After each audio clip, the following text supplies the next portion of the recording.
हमारी स्टोरी शुरू होती है यूएसए के नवाडा डेजर्ट से, जहां डेंजन के सामने एक हंटर्स की टीम खड़ी होती है और हंटर्स आपस में बात कर रहे होते हैं कि एक बी रैंक डेंजन के हिसाब से हमारी टीम कुछ ज्यादा खतरनाक नहीं है। हमारी टीम में 5 ए रैंक और 20 बी रैंक हंटर्स हैं। हम इस डेंजन को आसानी से 1 घंटे के अंदर अंदर खत्म कर देंगे। और वो ये सब बातें कर ही रहे होते हैं कि हमें दिखाया जाता है इस टीम का लीडर लेरी। तभी लेरी बोलता है अब बातें बहुत होगी, चलो इसे खत्म करें। और वो सब ये बोलते ही डेंजन के अंदर चले जाते हैं। डेंजन के अंदर जाने के बाद जब वो थोड़ा आगे जाते हैं तो वो देखते हैं कि पूरी डेंजन के अंदर सिर्फ एक ही मॉन्स्टर है। और उसे देख के टीम लीडर लेरी को ये समझने में ज्यादा टाइम नहीं लगता कि ये एक नेक्रोमेंसर है। वो चिल्ला के अपनी टीम को ऑर्डर देता है सब फॉर्मेशन में आ जाओ। तभी वो मेज अपने कोट से निकालकर कुछ हवा में छिड़कता है, जिसके बाद वहाँ पे हजारों अनडेड्स की एक आर्मी खड़ी हो जाती है। और पीछे से एक हंटर बोलता है लेरी यहाँ देखो, गेट का स्तर बढ़ता जा रहा है। लेरी भी ये देख के डर जाता है कि एक बी रैंक का हंटर अब ए रैंक में प्रमोट हो चुका है। लेरी अपनी टीम को बोलता है चौकन्ने रहो और इन पे हमला करते रहो। लेरी और उसकी टीम अनडेड आर्मी का सामना कर रही होती है कि एक और मुसीबत आ जाती है। आसमान में एक अनडेड ड्रैगन सम्मन हो चुका है। अब लेरी को पता चलता है कि ये गेट बी रैंक से ए रैंक और ए रैंक से अब एस रैंक में प्रमोट हो चुका है। लेरी जानता था उसकी टीम एक एस रैंक के गेट को नहीं संभाल सकती, इसलिए वो पूरी टीम को फॉल बैक का ऑर्डर देता है। और अब हमें यूएस हंटर ब्यूरो के डायरेक्टर को दिखाया जाता है, जो कि बहुत ही टेंशन में अपनी जूनियर से पूछ रहा होता है कि जल्दी बताओ वहाँ हो क्या रहा है। जिस पर घबराते हुए वो जूनियर जवाब देती है डायरेक्टर बहुत बुरी खबर है, जो टीम डंजन को खत्म करने गई थी उनमें कई लोगों की जाने गई हैं। वो लोग वापस आ चुके हैं और डंजन भी ब्रेक हो चुकी है। डंजन ब्रेक के बाद कई सारी अनडेड्स की आर्मी उस गेट के बाहर आई है। हमें बहुत ज्यादा कैजुअलिटीज का सामना करना पड़ रहा है। गेट के बाहर जो सपोर्टिव हंटर्स थे उन लोगों की भी जाने गई है। हम बहुत बड़ी मुसीबत में है डायरेक्टर। यहाँ पे डायरेक्टर के शोकिंग चेहरे के साथ सीन कट हो जाता है और हमें दिखाया जाता है जापान एयरपोर्ट का एक सीन, जहाँ director Smith Japan Hunter bureau के डायरेक्टर ईडा आकाहिको से मिलने आए होते हैं। वही हमें एक चेयर पर बैठे हुए आकाहिको दिखाए जाते हैं, जो कह रहे होते हैं कि तुम चाहते हो कि मैं हंटर सोया हुन को तुम्हारी मदद के लिए यूएस भेजूं, पर माफ करना मैं ये नहीं कर पाऊंगा। स्मिथ और उसके साथ आए लोग चौंक जाते हैं।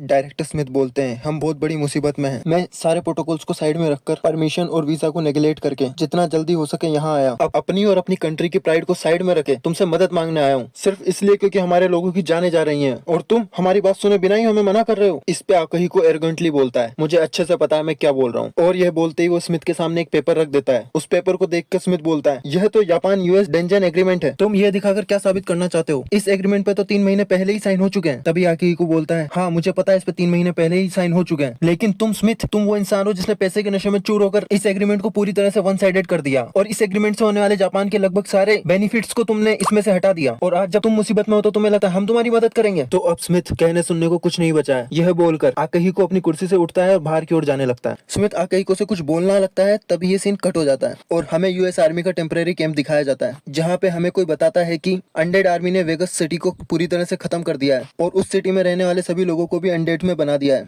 जिससे उनके नंबर लगातार बढ़ते जा रहे हैं। और अब अगर अभी उन्हें नहीं रोका गया तो यह एक बड़े डिजास्टर में चेंज हो जाएगा। वह आर्मी तेजी से नजदीक की दूसरी सिटी पे हमला करने जा रही है और हमें इसे अब किसी भी हाल में रोकना होगा। तब हमें दिखाया जाता है कि ये बातें और कोई नहीं हमारा टीम लीडर लेरी ही बोल रहा है, जिसने लास्ट पार्टी जो डेंजन में गई थी उसे लीड किया था। लेरी अपनी आर्मी को मोटिवेट करते हुए बोल रहा होता है कि हमें उस नेक्रोमेंसर को और सैनिक पाने से रोकना होगा। ये हम करेंगे हमारे परिवार के लिए, हमारे देश के लिए, हमारे देशवासियों के लिए, और थोड़ी बहुत और बातें जिससे उसके सैनिकों में जोश बढ़ जाए। और वो ये सब बातें बोल ही रहा होता है कि डायरेक्टर स्मिथ वहाँ पहुंच जाते हैं और लेरी को रोकते हुए बोलते हैं आप सबने इस बुरे टाइम में बहुत मेहनत की और हमारा बहुत साथ दिया, लेकिन अब डरने की कोई बात नहीं है। अब हम फाइनली हंटर सोया हुन को यहाँ लाने में सक्सेसफुल हो चुके हैं। यह सुनते ही नीचे खड़े हंटर्स और सैनिकों में कानाफूसी शुरू हो जाती है। कुछ लोग बोल रहे होते हैं हंटर सोया हुन क्या वो सही में एग्जिस्ट करता है, और कुछ लोग बोल रहे होते हैं ये सब कहानियां हैं। अगर हंटर सोया हुन जैसा कोई एग्जिस्ट भी करता है तो मुझे नहीं लगता कोई बहुत ज्यादा एक्स्ट्रा ऑर्डिनरी बंदा है तो वो भी एक इंसान ही। और नीचे खड़ी भीड़ ये सारी बातें कर ही रही होती है कि स्मिथ उन सबको चुप कराकर बोलता है अब मैं उन हंटर्स का नाम लूंगा जो सोया उनके साथ इस मिशन में जाएंगे। और वो उन लोगों का नाम ले देता है, जिन नामों को सुनकर टीम लीडर लेरी बोलता है डायरेक्टर सिर्फ 7 लोग, यह आप क्या कह रहे हैं? आपको पता है हमारे 200 हंटर अब तक मारे जा चुके हैं और आपको लगता है ये 8 लोग उन मोस्टर्स को हराने के लिए काफी होंगे? और तभी स्मिथ लेरी को चुप कराते हुए बोलता है कि हम हंटर सोया उनको लाए ही इसलिए हैं ताकि हमें कम से कम कैजुअलिटीज का सामना करना पड़े, और हंटर सोया उनसे हमारी पहले ही बात हो चुकी है। उसका खुद यही मानना है कि 7 लोग उसके साथ काफी होंगे। और वैसे भी इन 7 हंटर्स के पास एक स्पेशल परमिशन है, यह इस रेड के दौरान कभी भी फॉल बैक कर सकते हैं। तो लेरी तुम्हें इनकी चिंता करने की कोई जरूरत नहीं। जिस पर लेरी गुस्से में बोलता है तुम्हारे लिए बोलना बहुत आसान है कि कभी भी फॉल बैक कर लो, पर ऐसी कंडीशंस में फॉल बैक करना, और वो ये सेंटेंस पूरा करने ही वाला होता है कि उसे कुछ क्लिक होता है। और तभी वो बोलता है तुमने जिन 7 लोगों का नाम लिया वो 7 लोग लॉन्ग रेंज में फाइट करते हैं, तो हाँ वो लोग तो फॉल बैक कर सकते हैं, पर इन सब का क्या फायदा? क्या आपको लगता है हंटर सोया हुन अकेला उस नेक्रोमेंसर और इस पूरी अनडेड की आर्मी को हरा सकता है? जिस पर स्मिथ एक चालाक सा चेहरा बनाकर बोलता है वो एक बहुत स्ट्रॉन्ग हंटर है, अगर वो जीत भी नहीं पाया तो कम से कम हमारे लिए इतना टाइम बाय कर देगा कि हम लोग एक प्रॉपर फाइट के लिए प्रिपरेशन कर सके। अब हमें वो फील्ड दिखाया जाता है जहाँ फाइट होने वाली है और यहाँ पे एक नेक्रोमेंसर और उसके सामने हजारों अनडेड्स की आर्मी और आसमान में उड़ता हुआ एक शानदार ड्रैगन, जिनसे लड़ने के लिए हमारे हीरो और उनकी टीम यहाँ आ चुकी है। और यहाँ फर्स्ट टाइम हमें दिखाया जाता है हमारा मेन कैरेक्टर हंटर सोया हुन,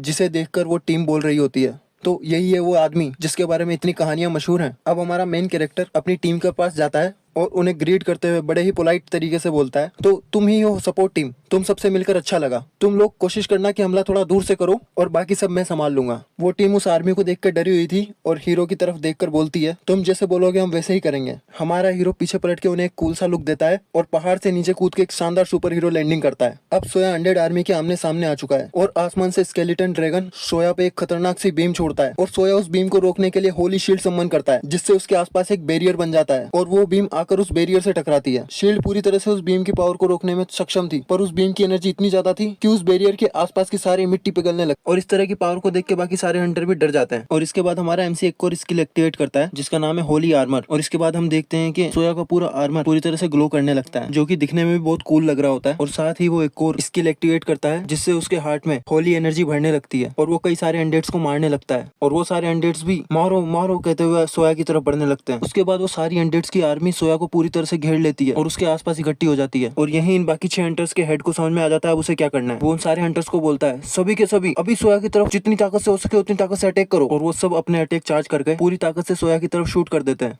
जिससे बैटलफील्ड में एक बहुत बड़ा धमाका होता है और जितने भी अनडेड्स की आर्मी में सोया को घेरा हुआ होता है वो सब वहीं के वहीं मारे जाते हैं। और वहाँ उठे धूल के गुब्बार में से निकलता है सिर्फ सोया अकेला, जिसको उसके होली आर्मर ने इन सारे पावरफुल अटैक से बचाया होता है। और यहीं खड़ी एक लड़की बोलती है, तुम मजाक कर रहे हो, हम सभी ने हमारे सबसे स्ट्रॉन्ग अटैक से उसकी तरफ हमला करा था और उसके ऊपर एक स्क्रैच भी नहीं आया, आखिरकार सोया हुन कितना ज्यादा स्ट्रॉन्ग है। और वो ये सब बोलकर चौंक ही रहे होते हैं, तभी हम देखते हैं कुछ अनडेड हैंड्स जमीन में से निकलकर सोया के पैरों को पकड़ लेते हैं। और यहाँ हमें उस बॉस मॉन्स्टर की एक झलक दिखाई जाती है जो कि सोया के खिलाफ कुछ प्लान कर रहा होता है और बहुत ही क्रीपी वे में हंस रहा होता है, जैसे उसने सोया को टेक डाउन करने का कोई तरीका ढूंढ लिया हो। और हमें आसमान में दिखाया जाता है वही स्केलेटन ड्रैगन जो कि अपना सबसे स्ट्रॉन्ग अटैक पूरी तरह से चार्ज करके सोया के अगेंस्ट फायर करने के लिए तैयार होता है। और सोया भी उसे पलट के देख लेता है और वो बहुत ही कूल वे में बोल रहा होता है, ओह तो तुम ये प्लान कर रहे हो, जैसे उसे इन सब चीजों से कोई फर्क ही नहीं पड़ता। और वहीं साइड में खड़े हंटर्स सोया को चिल्लाकर बोल रहे होते हैं, ये माना बहुत ज्यादा डेंस है, तुम्हें वहाँ से हटना होगा, जल्दी जल्दी वहाँ से हटो, इस बार जो ड्रैगन हमला करेगा वो बहुत ज्यादा स्ट्रॉन्ग होने वाला है, तुम उसे नहीं हैंडल कर सकते। और हम सबको पता है स्केलेटन्स ने सोया के पैर पकड़े हुए तो वहाँ से हट नहीं सकता। और इसके बाद वो एक मैजिकल चेन निकालता है जिससे वो उस नेक्रोमेंसर बॉस को पकड़कर अपनी तरफ खींच लेता है और उस पावरफुल लेजर बीम को अपनी तरफ आने से रोकने की जगह बॉस के साथ उस लेजर के नीचे खड़ा हो जाता है और वो पावरफुल बीम आकर उन दोनों को लग जाती है। वो बीम इतनी ज्यादा पावरफुल थी कि वहाँ पर बहुत बहुत बहुत बड़ा धमाका होता है, जिस धमाके का प्रेशर कई किलोमीटर दूर तक देखा जा सकता है।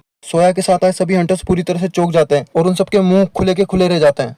तभी ड्रैगन की बीम रुकती है और धीरे धीरे वो ड्रैगन डस्ट में बदल जाता है, साथ ही पूरी अनडेड स्केलेटन्स की आर्मी भी डस्ट में बदल जाती है। अब वो सारे हंटर्स अटैक के पास जाते हैं जहाँ पर एक बहुत बड़ा गड्ढा हो चुका है और तुम लिटरली देखो यार ये कितना बड़ा गड्ढा है कि वो आदमी भी उसके आसपास बिल्कुल चींटियों जैसे लग रहे हैं। और वो सारे हंटर वहाँ पहुंच चुके हैं और उनका लीडर बोलता है, उसने बोला था वो मरने के लिए भी तैयार है, लेकिन वो अकेला ही ऐसा था जो मरने के लिए पूरी तरह से तैयार था, पर किस लिए, हम लोगों के लिए, उसने हम लोगों के लिए अपनी जान दे दी। और वो ये बोल के रोने लगता है। आसपास खड़े बाकी सारे हंटर्स की आंखों में भी आंसू आ जाते हैं। तभी जमीन के अंदर से एक हाथ निकलता है और उस खड्डे के अंदर जमीन के नीचे से निकलता है हमारा सोया हुन और वो अपना हेलमेट उतारता है, उन सबकी तरफ एक कोल्ड लुक देता है और बहुत ही फनी वे में बोलता है, मैं अंदर फंस गया हूँ, कोई नीचे एक रस्सी फेंक सकता है। और इसी के साथ हमारा फर्स्ट चैप्टर यहाँ खत्म हो जाता है। बाय बाय, मिलते हैं अगले चैप्टर में।